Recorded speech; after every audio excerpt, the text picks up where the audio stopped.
என்னருமை மாணவ செல்வங்களே, நாம் இன்னைக்கு காணலாம் கற்கலாம் காணொளியில் பார்க்க போகிறது துணைப்பாடம் கோடை மழை அப்படிங்கிற துணைப்பாடம் சாந்தா தத் அவர்கள் எழுதியது. புதிய ஒரு நல்ல அருமையான கதை. நான் கதையாக தான் சொல்ல போகிறேன் உங்களுக்கு, அதனால் தயாராக இருங்க கதை கேட்குறதுக்கு. ஆரம்பிக்கிறதுக்கு முன்னாடி புதிய பாடம் என்பதனால் தமிழை வாழ்த்திவிட்டு அதுக்கப்புறம் நம்ம தொடங்கலாம். உயிர் கொடுத்த தாயே, உரு கொடுத்த தந்தையே, அறிவெனும் குருவே, அருள் காட்டும் இறையே, இடம் கொடுத்த நாடே, இனம் காத்த மொழியே, தமிழே என் மூச்சே, தலைவணங்கி வணங்குதும் நாங்கள். சரி, இப்போ நுழையும் முன் சொல்லிடுறேன். குழந்தைகள் பெற்றோரால் கொண்டாடப்படுகிறார்கள். பெற்றோர் என்ற சொல்லே பேறு பெற்றோர் என்ற பொருள் கொண்டதுதான் எனலாம். தாய் தந்தை இல்லாத ஏதிலி குழந்தைகளின் நிலை மிக கொடியதாகும். அக்குழந்தைகளை ஏற்று வளர்க்கும் மனித பண்பு வரவேற்கப்பட வேண்டிய ஒன்று. பிள்ளைகள் இல்லாத முதியோர்களும் இத்தகைய ஏதிலி நிலையில் தவிப்பவர்கள்தான். அவர்களையும் ஏற்று அரவணைப்பவர்கள் மனிதத்தை மேம்படுத்துபவர்களே அப்படின்னு சொல்லியிருக்காங்க. என்ன கதைன்னு நம்ம பார்க்கலாம். அதுக்கு முன்னாடி நூல்வெளியில் சாந்தா தத் காஞ்சிபுரத்தை சேர்ந்த பெண் படைப்பாளர். அமுத சுரபியில் வெளியான கோடைமழை என்னும் சிறுகதை இலக்கிய சிந்தனை அமைப்பின் சிறந்த சிறுகதைக்கான விருதை பெற்றது. இவர் தற்போது ஹைதராபாத்தில் வசிக்கிறார். சிறுகதை, கட்டுரை, மொழிபெயர்ப்பு என இலக்கியத்துறைக்கு தன் பங்களிப்பை செய்து வருகிறார். பல விருதுகளை பெற்றுள்ள இவர் ஹைதராபாத்தில் வெளியாகும் நிறை மாத இதழின் ஆசிரியராக உள்ளார். திசை எட்டும் என்ற மொழிபெயர்ப்பு இதழின் ஆசிரியர் குழுவில் உள்ளார். இவருடைய மொழிபெயர்ப்புகளை சாகித்ய அகாடமி வெளியிட்டுள்ளது. மனித நேயம் இவர் கதைகளில் வெளிப்படும் அடிப்படை பண்பாகும். சரி, இப்போ கதைக்கு போயிடலாம். நான் ரொம்ப சுற்றி வளைக்க விரும்பலை, நேரடியாக நான் கதைக்கு சென்று விடுகின்றேன். இது ஒரு அற்புதமான மனதை தொடும் ஒரு கதை. நான் கதையை நான் புத்தகத்தில் இருக்கிற மாதிரி சொல்ல மாட்டேன். நான் எனக்கு தெரிஞ்ச மாதிரி உங்களுக்கு அந்த கதையை வர்ணிக்கின்றேன். ஒரு வயசான முதியவர், அவருடைய கையில் ஒரு இளம் குழந்தை. அந்த குழந்தைய கையில் ஏந்தியபடி ஒரு அரசு மருத்துவமனையில் க்யூவில் நிற்கிறார், வரிசையில் நிற்கிறார். பெரிய வரிசை, அதில் நிற்கிறார். அந்த குழந்தைக்கு உடம்பு சரியில்லை, அது அழுதுகிட்டே இருக்குது, சினுங்கிக்கிட்டே இருக்குது. அந்த குழந்தைய தள்ளாடிய வயதில் அரவணைத்து கொண்டு நெடுநேரமாக நிற்கின்றார். நீண்ட வரிசை, ரொம்ப நேரமாக நிற்கிறார். தனியார் மருத்துவமனைக்கு போகிற அளவுக்கு அவர்கிட்ட வசதி இல்லை. அதனால் இந்த அரசு மருத்துவமனைக்கு வந்திருக்கிறாரு. இடத்த விட்டாச்சுன்னு சொன்னால் திருப்பி மற்றவங்கெல்லாம் நின்றுவாங்க, திருப்பியும் கடைசிக்கு போகணுமேங்கிறதுக்காக தொண்டை வறண்டு போச்சு. அவருக்கு ஒரு காப்பி டீ குடித்தா நல்லாயிருக்கும்னு தோணுது, ஆனால் இடத்த விட்டுறக்கூடாதே அப்படிங்கிறதுக்காக ரொம்ப கஷ்டப்பட்டு மணிக்கணக்காக அந்த க்யூவில் நின்றுக்கிட்டே இருக்கிறாருமா. அப்படி அவர் நிற்கிற நேரத்தில் அவர் மனசுக்குள்ளே சில விஷயங்கள் அப்படியே ஓடிக்கிட்டே இருக்குது. நமக்கோ வயசாயிடுச்சு, இந்த குழந்தை பேர குழந்தை, அவருடைய பேர குழந்தை, அதை வளர்க்குற பொறுப்பு இப்போ அவர்கிட்ட இருக்குது. அதை கஷ்டப்பட்டு வளர்த்துக்கிட்டு இருக்கிறாரு. மனசில் நிறைய பாசம் இருக்குது, நிறைய அன்பு இருக்குது, நல்லா வளர்க்கணுங்கிற ஆசை இருக்குது. ஆனால் உடம்புல திராணி இல்லை. நல்ல வயசாயிடுச்சு, அதனால் உடம்புல அந்த திராணி இல்லை. அதனால் நம்ம காலத்துக்கு அப்புறம் இந்த குழந்தையோட நிலைமை என்னவோ அப்படின்னு சொல்லி அந்த வருத்தத்திலேயே அவர் நிற்கிறாரு. அதாவது நல்லா இருக்கும்போது தெரியாதுமா, நம்ம எப்படியாவது அதை வளர்த்துருவோம்.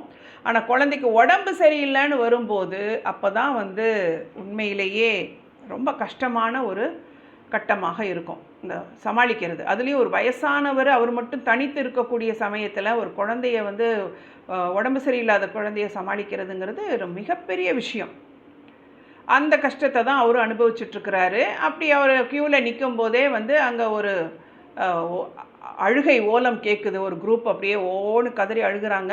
ஸ்ட்ரெச்சரில் ஒரு பாடி வருது, அதை வெளியில் கொண்டு போயிட்டுருக்குறாங்க. அவங்க உறவினர்கள்லாம் ஓன்னு கதறி அழுகிறாங்க. அப்போ அங்கே கூடியிருந்தவங்கள்லாம் ஓடி போய் அது என்னன்னு வேடிக்கை பார்க்குறாங்க. பார்த்துட்டு திருப்பி அதே பொசிஷனில் எல்லோரும் நின்றுடுறாங்க. அதுக்கப்புறம் அவங்களுக்குள்ளே பேசிக்கிறாங்க. என்ன பேசுகிறாங்க? பாவம், என்ன கஷ்டமோ தெரியல, தன் உயிரை தானே மாய்த்து கொண்டான் அப்படின்னா சூசைட் கேஸு, தற்கொலை பண்ணியிருக்கான். சின்ன வயசு மாதிரி தான் தெரியுது, இப்படி தானே வந்து தற்கொலை பண்ணிக்கிட்டு இருக்கிறான் பாருங்க அப்படின்னு அவன் மேலே பரிதாபப்பட்டு எல்லோரும் பேசுகிறாங்க. ஆனால் எல்லாரும் பரிதாபப்பட்டு பேசுகிறாங்க. ஆனால் அந்த தாத்தாக்கு மனசுக்குள்ளே கோபம் வருது, பயங்கர கோபம் வருது. பரிதாபம் வரல, கோபம்தான் வருது. காரணம் என்ன அப்படின்னு சொன்னால், அவருடைய வாழ்க்கையிலும் இதே மாதிரியான ஒரு இன்சிடெண்ட் தான் நடந்திருக்கு. என்ன அப்படின்னா, தன்னுடைய மகன், அவருக்கும் வந்து மகன் சிறு வயதிலேயே மனைவி அவங்க உடம்பு சரியில்லாமல் இறந்து போய்டுறாங்க. ஆனால் இவர் தனி மனிதனாக இருந்து தன்னுடைய மகனை வளர்த்து ஆளாக்கி அவனுக்கு வேலை வாங்கி கொடுத்து கல்யாணம் பண்ணி வச்சு இவ்வளவும் அவர் வந்து செஞ்சுருக்கிறார். ஆனால் அந்த பையன் என்ன பண்ணிட்டான், அவனுடைய மனைவி, அதாவது இந்த தாத்தாவுடைய மருமக, 4 நாள் காய்ச்சலில் படுத்தவ, அவளும் என்ன காய்ச்சல்னு தெரியல, அவள் இறந்துடுறான். இறந்த உடனே மனைவியை பிரிந்த சோகம் தாழாமல் அவருடைய மகன் என்ன பண்ணுறான், தற்கொலை பண்ணிக்கிறான். அதனால தான் அவருக்கு அந்த கோபம். புரியுதா இப்போ அந்த கோபத்தினுடைய காரணம்? போகிறவன் போயிடுறான், ஆனால் இருக்கிறவங்க வாழ்நாள் பூரா கஷ்டப்படுறாங்கல்ல. இதை ஏன் வந்து அதை யாரும் புரிஞ்சுக்க மாட்டேங்கிறாங்க? போகிறவங்க ஒரு க்ஷணம் அதை யோசிக்கலாம்ல. இப்போ அவங்க என் பொண்டாட்டி போன உடனே நானும் போகணும்னு முடிவு எடுத்திருந்தா அவனை நான் வளர்த்துருக்க முடியுமா? உறுதியாக நின்று நான் என் மகனை வளர்க்கலையா? அதை மாதிரி அவனுக்கும் அவன் குழந்தைய வளர்க்கணுங்கிற கடமை இருக்குல்ல. பொண்டாட்டி போனால் பொண்டாட்டியோட எல்லாம் போயிடுச்சா? அப்போ உன் குழந்தை உங்களை நம்பி இந்த பூமிக்கு வந்ததில்லை. அந்த குழந்தை நீங்கள் தானே பெற்றீங்க, நீங்கள் தானே வளர்க்கணும். அந்த பொறுப்பை தட்டி கழிச்சிட்டு பொண்டாட்டி பிரிஞ்சதை தாங்க முடியலன்னு இவன் செத்துட்டான், தற்கொலை பண்ணிக்கிட்டான் அப்படிங்கிற கோபம் அவருக்கு. அதனால தான் இந்த மாதிரி தற்கொலை பண்ணிக்கிறவங்கள பார்த்தாச்சுன்னா அவருக்கு வந்து பரிதாபம் ஏற்படவில்லை, கோபம்தான் ஏற்படுது. காரணம் என்னென்னா, அவங்க ஒரு நாள் கூத்து அழுது போய் சேர்ந்துடுறாங்க. ஆனால் அதுக்கப்புறம் அவங்களுடைய பொறுப்புகளையும் கடமைகளையும் தான் சுமந்து தன்னுடைய தள்ளாத வயதில் அந்த குழந்தைய பார்க்குறது எவ்வளோ கஷ்டம். இன்றைக்கி அந்த குழந்தை நானும் இல்லைன்னா அனாதை ஆகிடுமே இல்லையா? அப்போ அந்த குழந்தைய யார் வளர்ப்பா? நான் இன்னும் எவ்வளோ காலம் இருந்து அந்த குழந்தைய நான் வளர்க்க போகிறேன்? எனக்கு வயசாகிடுச்சு, எந்த நேரமும் என்னுடைய உயிரும் பிரியலாம் இல்லையா? அப்புறம் இந்த குழந்தையோட நிலைமை, இதெல்லாம் யோசித்து பார்க்காம தன்னுடைய மகன் வந்து இப்படி ஒரு அவசர முடிவு எடுத்து போயிட்டானேங்கிற கோபம் அவருக்கு மகன் மீதும் இருக்கின்றது. இதெல்லாம் சேர்ந்தவருக்கு அப்படியே கண்ணீராக பெருகுது.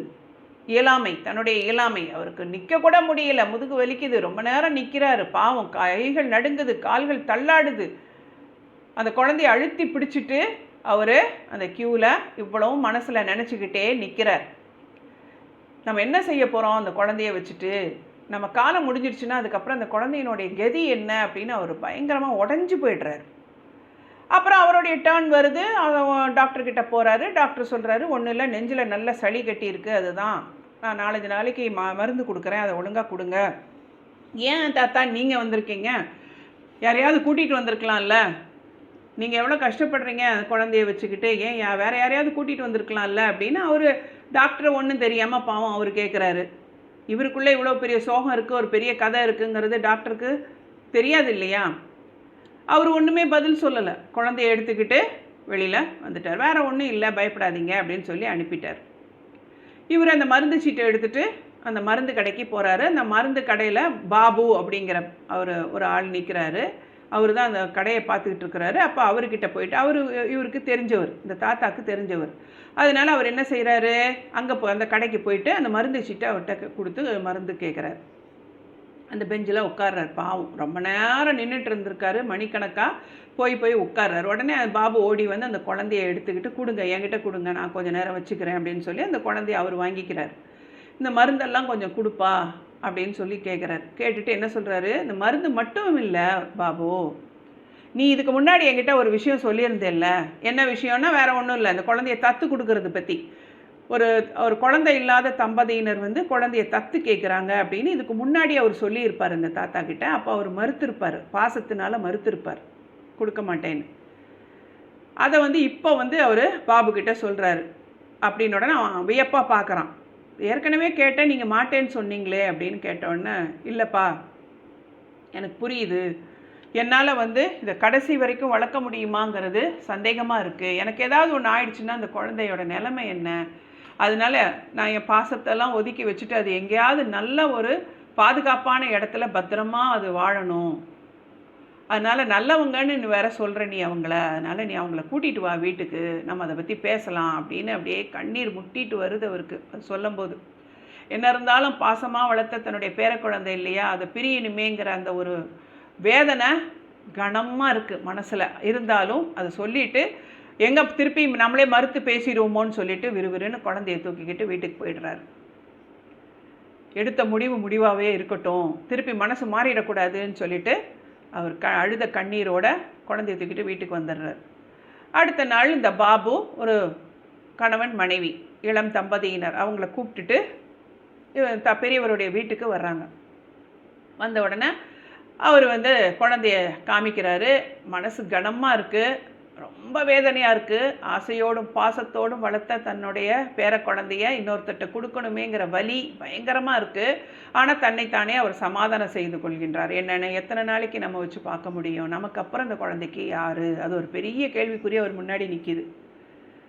அதனால் அது பத்திரமா அதை இப்போவே நம்ம நல்லவங்க கையில் ஒப்படைக்கிறது தான் நல்லது அப்படின்னு தன்னுடைய மனசை கல்லாக்கிக்கிட்டு அந்த குழந்தைய அவங்க கையில் ஒப்படைக்கிறார். அப்போ அந்த கணவன் பேசுகிறாரு, கவலைப்படாதீங்க, உங்கள் இந்த குழந்தைய நான் நல்லா பார்த்துப்பேன். ஏன்னா அவங்க கண்களில் தெரியுது அப்படிங்கிறார் ஆசிரியர். இந்த குழந்தை இல்லாத ஏக்கம் அவங்க கண்களில் நல்லா தெரியுது. அதனால் கண்டிப்பாக அந்த குழந்தைய அவங்க நல்லா பார்த்துப்பாங்க அப்படின்னு சொல்லி இவருடைய மனசு அவருக்கு சொல்லுது. அப்போ அவர் பேசிகிட்டு இருக்கும்போதே அவர் வாயில் அப்பா அப்படிங்கிறது தான் அவர் விழி வருது அந்த பெரியவரை கூப்பிட்றதுக்கு. அப்புறம் அதை அடக்கிக்கிட்டு அவர் ரொம்ப கருணை உள்ளத்தோட அன்போட மனித நேயத்தோட பெரியவர்கிட்ட பேசுகிறார். நீங்கள் எதுக்கும் கவலைப்படாதீங்க, நாங்கள் நல்லா பத்திரமா பார்த்துப்போம் குழந்தைய, எங்கள் குழந்தை மாதிரி உயிராக நாங்கள் பார்த்துப்போம். அதோடு இன்னொரு சின்ன விண்ணப்பம். இங்கே தான் ஆசிரியர் தான் சொல்ல வந்த அந்த சமூகத்துக்கு சொல்ல வந்த ஒரு செய்தியை இங்கே தான் வைக்கிறார். இதுதான் எனக்கு ரொம்ப பிடிச்ச ஒரு இடமாக இருக்கின்றது. என்ன சொல்கிறாரு, குழந்தைகள் மட்டும் இல்லை அனாதைகள்னு சொல்லி, ஒரு வயசுக்கு மேலே வயோதிகர்களும் கவனிக்க ஆள் இல்லைன்னா அவங்களும் அனாதைங்க தான். அதில் உங்களுக்கு யாருமே இல்லை இந்த குழந்தைய தவிர.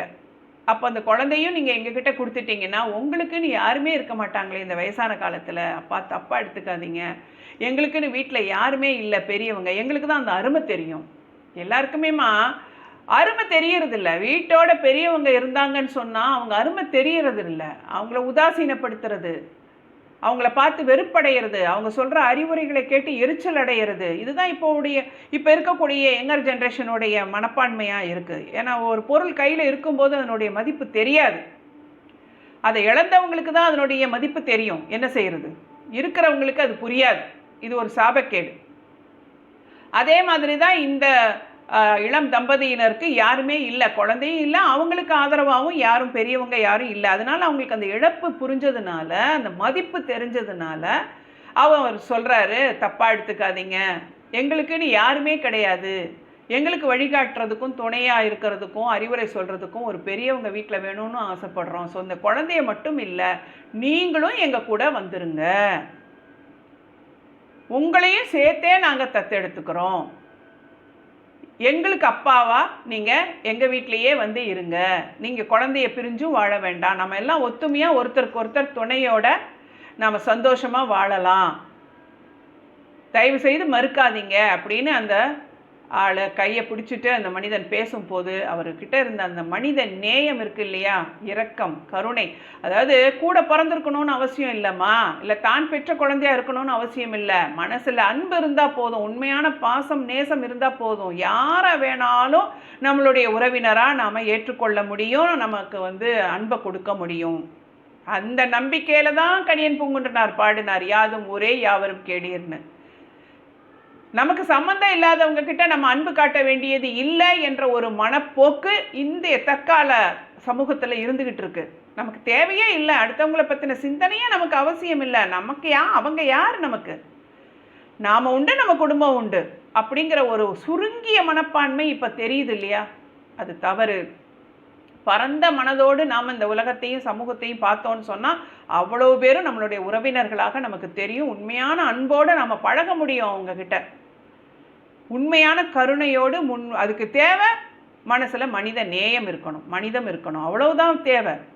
மிருகமாக இல்லாமல், சுயநலவாதியாக இல்லாமல் மனித நேயம் மட்டும் இருந்தால் போதும். ரோட்டில் போகிற யாரை வேணாலும் நம்மளால் நேச பார்வை பார்க்க முடியும், அன்பு காட்ட முடியும்.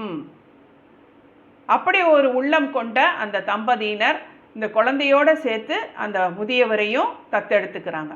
அப்போ உடனே அவர் கண்களில் கண்ணீர் மல்க சொல்கிறார் பாபு கிட்ட, பாபு இனி நான் நல்ல ஆயுசோடு இருப்பேன், தெம்பாக இருப்பேன், எனக்கு ஒரு குடும்பம் கிடச்சிருச்சு, நான் இனிமேல் எனக்கு சாவை பற்றி பயமே கிடையாது, நான் இருக்கிற வரைக்கும் இனி சந்தோஷமாக அவங்களோட நான் இருப்பேன் அப்படின்னு அவர் கண்ணீர் பொங்க சொல்கிறதாக சொல்லி இந்த கதையை முடிச்சிட்டாங்க. இதில் ஒரு பெரிய கருத்து, குழந்தைங்களை தத்தெடுக்கிறதுங்கிறது ஒரு எப்பவும் இருக்கக்கூடிய கேள்விப்பட்ட ஒன்றாக தான் இருக்கின்றது. ஆனால் ஆதரவற்ற முதியவர்களையும் தத்தெடுக்கலாம் அப்படிங்கிற அந்த ஒரு எண்ணம் வருது இல்லையா, இருக்கணும் இனிமேல், அதுவும் பண்ணலாம், மனசு இருந்தால் அதுவும் பண்ணலாம் அப்படிங்கிற ஒரு புதிய விதையை, புதிய கண்ணோட்டத்தை இந்த சமூகத்தினரிடம் விதைத்திருக்கின்றார் இந்த ஆசிரியர் சாந்தா தத் இந்த கதை மூலமாக. அதுக்கு தான் இவங்களுக்கு பரிசுகளும் அவார்டும் கிடச்சிருக்கும். கண்டிப்பாக சாகித்ய அகாடமியே எடுத்து இதை பறைசாற்ற வேண்டும் அப்படின்னு சொன்னான்னா அது லேசப்பட்ட விஷயம் கிடையாது இல்லாமா. அந்த ஒரு அரிய ஒரு கருத்து, ஒரு பெரிய ஒரு விதை இந்த சமூகத்தில் விதைச்சிருக்காங்க இந்த அம்மா. ஒரு அரிய சிந்தனையை, இளம் குழந்தைகளை மட்டுமல்ல வயதானவர்களையும் தத்தெடுங்கள் என்ற ஒரு போதனையை கொடுத்திருக்காங்க. ஆதரவற்ற பெரியவர்கள் இல்லாத மனிதர்கள், ஆதரவற்ற பெரியவர்களை தத்தெடுத்து கொள்ளுங்கள் அப்படின்னு சொல்லி ஒரு புதிய ஒரு கருத்தை இந்த கதையின் மூலமாக நமக்கு தெரியப்படுத்தி இருக்கின்றார்கள். நல்லா இருந்ததில்ல இந்த கதை? ஒரு நல்ல விஷயத்தை சொல்லியிருக்காங்கல்ல நமக்கு. நம்ம யோசிக்கலாம், இதில் எந்த அளவு சாத்தியம் இருக்குது, செய்ய தான் செய்கிறாங்க, சாத்தியம் இருக்குது. அதை இவை மையமாக வைத்து நிறைய படங்கள் வந்திருக்கு, சினிமா படங்கள் வந்திருக்கு. அது படங்களோடு நின்று விடாமல் மனிதர்கள் இதயத்திலும் இத்தகைய விதைகள் விழுந்து முளைத்து வேரூன்றி மரமாக வேண்டும் என்பது என்னுடைய ஆசையும் கூட. நல்ல கருத்து, எனக்கு மிகவும் பிடித்த ஒரு அற்புதமான கதை இது. உங்களுக்கு என்னால் முடிந்தவரை அதை அழகாக சொல்லிவிட்டேன் என்று நினைக்கின்றேன். இதுதான் இந்த கதை. எனவே துணை பாடமும் முடிந்து விட்டது என் மாணவ செல்வங்களே. சரியா? இனி அடுத்த பகுதி உங்களுக்கு இலக்கணம். அந்த பகுதியோடு உங்களை அடுத்த காணொளியில் நான் சந்திக்கின்றேன். அதுவரை நன்றி என்று சொல்லி விடைபெறுவது உங்கள் ராஜவள்ளி.